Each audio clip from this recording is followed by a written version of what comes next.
Hello guys, दिशा agriculture के इस YouTube platform पर मैं अभिषेक सर आप लोगों का वेलकम करता हूं। और जैसा कि आप लोग बताना चाहेंगे कि हमारी आप लोगों को वीडियोस लगातार मिल रही हैं, आप लोग देख भी रहे होंगे। तो यहाँ आज हमारी ये आज का ये जो हमारा लेक्चर है, जो लेक्चर लेकर आया हूँ, इस लेक्चर में आपको हम एक दूसरी सब्जेक्ट पढ़ाने वाले हैं, क्योंकि अभी आप लोगों को मैंने 2 लेक्चर इंग्लिश के दिए, ठीक है। लेकिन यहाँ पर अब हमारा जो 1-2 लेक्चर होंगे वो दूसरी सब्जेक्ट के मिलेंगे आप लोगों को, क्योंकि यहाँ पे जो भी 3-4 सब्जेक्ट हो सकेंगी, 2-3 सब्जेक्ट हो सकेंगी, वो यहाँ पे मतलब कि जो है पढ़ाने की कोशिश की जाएगी, है ना। और सभी लोगों को मैं बताना चाहूंगा कि यहाँ पे आज हमारी जो सब्जेक्ट है, इस सब्जेक्ट का नेम क्या है, देखिएगा, rural sociology and educational psychology, है ना। इसको इंग्लिश में कहते हैं, लेकिन अगर हिंदी में देखा जाए तो इसको हम लोग क्या कहते हैं, बताइएगा। इसको हम लोग हिंदी में ग्रामीण समाजशास्त्र, ठीक है, एवं शिक्षा मनोविज्ञान कहते हैं। क्या कहते हैं इसको हम लोग इंग्लिश में rural sociology and educational psychology कहते हैं, लेकिन हिंदी में इसको हम लोग ग्रामीण समाजशास्त्र एवं शिक्षा मनोविज्ञान कहते हैं। बात समझ ना।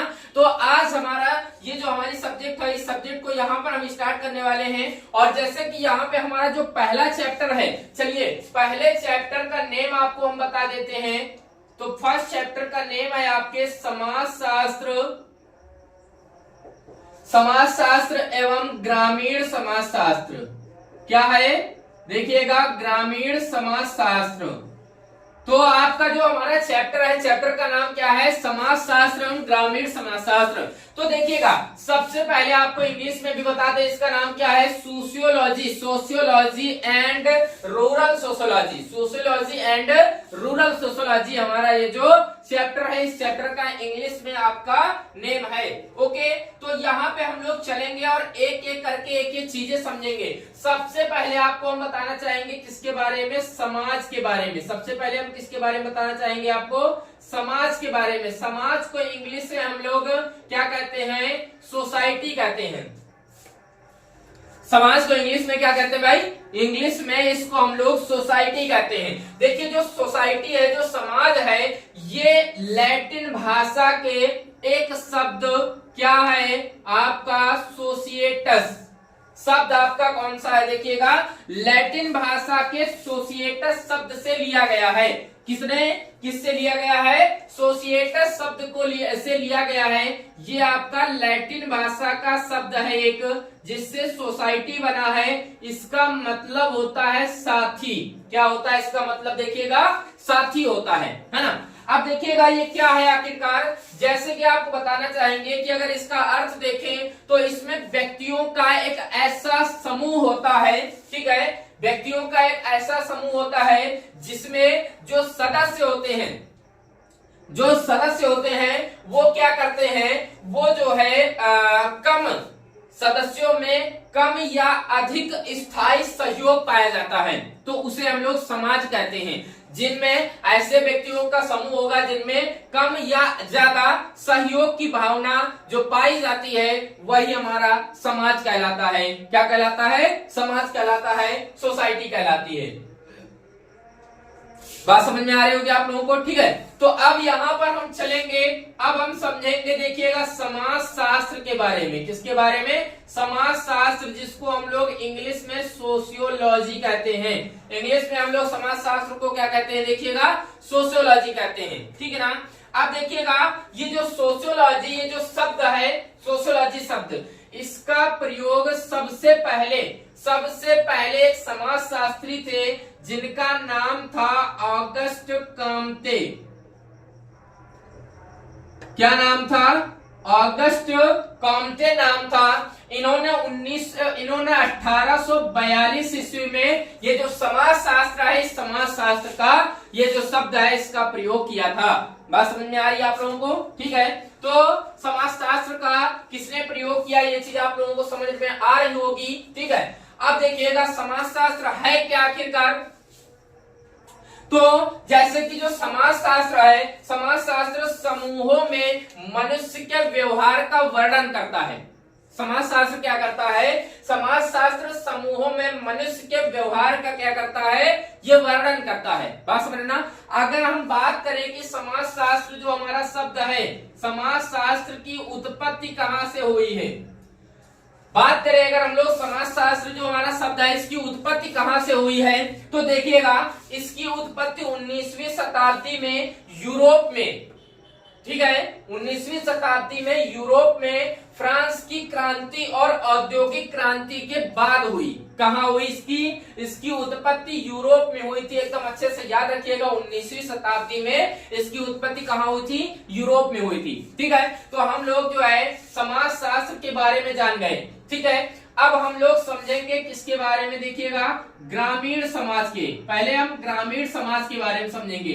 देखिएगा जो रूरल सोसाइटी है, रूरल सोसाइटी के बारे में जानेंगे हम लोग। देखिएगा रूरल सोसाइटी क्या होती है, देखिए इसमें जो है जो व्यक्तियों का एक ऐसा सामाजिक संगठन होता है ना,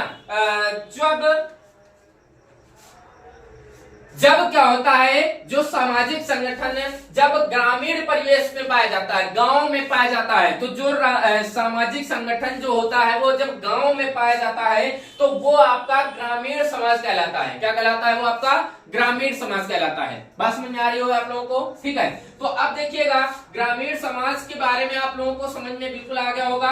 ठीक है, तो अब हम समझेंगे ग्रामीण समाजशास्त्र क्या होता है। ग्रामीण समाजशास्त्र देखिएगा, तो देखिएगा ग्रामीण समाजशास्त्र जो होता है वो ग्रामीण पर्यावरण में पाए जाने वाले, है ना, जीवन का एक समाजशास्त्र है। ग्रामीण समाजशास्त्र क्या है, ग्रामीण जीवन में, गांव के जीवन में, ठीक है, रूरल लाइफ में पाए जाने वाला, है ना, पाए जाने वाला जो जीवन होता है उसका ये समाजशास्त्र है, ग्रामीण समाजशास्त्र। बात समझ में आ रही होगी आप लोगों को। ठीक है, देखिएगा ग्रामीण शास्त्र के जो ग्रामीण समाज शास्त्र है इसके क्षेत्र क्या होते हैं, चलिए आपको बताते हैं क्षेत्र क्या होते हैं।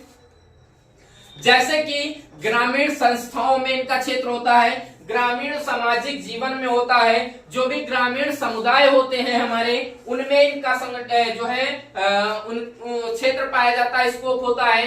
ग्रामीण गांव में जो समस्याएं होती हैं वहां पे इनका स्कोप देखने को मिलता है। और ग्रामीण एवं जो नगरीय पहचान होती है, जो आइडेंटिटी होती है, उनमें इसका क्षेत्र होता है। ठीक है, और जो ग्रामीण सामाजिक एक संरचना बनती है, आगे हम संरचना बताएंगे, तो उसमें भी इसका एक क्षेत्र देखने को पाया जाता है। ठीक है, और ग्रामीण जो संस्कृति है भैया, जो कल्चर है, कल्चर में भी इसका क्षेत्र पाया जाता है। बात समझ में आ रही है आप लोगों को। तो समाजशास्त्र और ग्रामीण समाजशास्त्र आपको बिल्कुल अच्छे से समझ में आ गया होगा। बताइए, ये बात एकदम अच्छे समझ में आ गई होगी आप लोगों को। ठीक है, अब हम चलेंगे तो ग्रामीण समाज शास्त्र जो है आपका, ग्रामीण समाज शास्त्र के उद्देश्य जानेंगे। क्या जानेंगे हम लोग इसके, देखिएगा ग्रामीण समाजशास्त्र के हम लोग उद्देश्य जानेंगे। तो उद्देश्य क्या होता है, देखिएगा क्या क्या उद्देश्य है। जैसे कि ये जो है ये ग्रामीण जीवन के परिवर्तन का एक मिश्रित चित्रण, है ना, जो मिश्रित एक चित्रण होता है उस मिश्रित चित्रण को प्रस्तुत करता है। ग्रामीण समाजशास्त्र क्या होता है, ग्रामीण जीवन के परिवर्तन का एक मिश्रित चित्रण प्रस्तुत करता है। बात समझ में आ रही है आप लोगों को। ठीक है, और देखिएगा जो भी ग्रामीण विकास की जो संभावनाएं होती हैं, गांव में जो भी विकास की संभावनाएं होती हैं, उनका पता सामाजिक पहलू की दृष्टि से लगाने में इसका उद्देश्य पाया जाता है। बस समझ में आ रही है आप लोगों को। ठीक है, तो ये आप लोगों के रहे इसके उद्देश्य। एक छोटा सा लेक्चर रहा, इसके नेक्स्ट लेक्चर में हम इसका आगे का जो हमारा पार्ट होगा वो आगे का पार्ट हम आप लोगों को बताने की कोशिश करेंगे। ठीक है, तो आई होप आप लोगों को ये जो रूरल सोशियोलॉजी में आप लोगों को मैंने इतना जो भी चीज बताया ये बिल्कुल आपको समझ में आ गया होगा। और इसमें से क्वेश्चन पुटअप भी होता है, एकदम अच्छे से याद रखिएगा। ठीक है, बिल्कुल क्वेश्चन पुटअप किया जाता है। ओके, तो चलिए चलते हैं और आज की जो हमारी क्लास थी इस क्लास को हम यहीं से लीव लेंगे। ठीक है, फिर इसके आगे का जो हमारा नेक्स्ट लेक्चर होगा वो हम नेक्स्ट लेक्चर में आप लोगों को नेक्स्ट वीडियो में देंगे, है ना। और बाकी हमारा जो ये चैनल है, अगर चैनल को सब्सक्राइब नहीं किया तो चैनल को सब्सक्राइब करिएगा और साथ में ही वीडियो को लाइक करिएगा और कमेंट करके भी बताइएगा कि कैसी वीडियो आप लोगों को लग रही है, मेरी जो वीडियो जो भी मिल रही है ना। और अपने फ्रेंड सर्कल में इसको शेयर करना ना भूलें। ओके, चलते हैं। Very very thanks.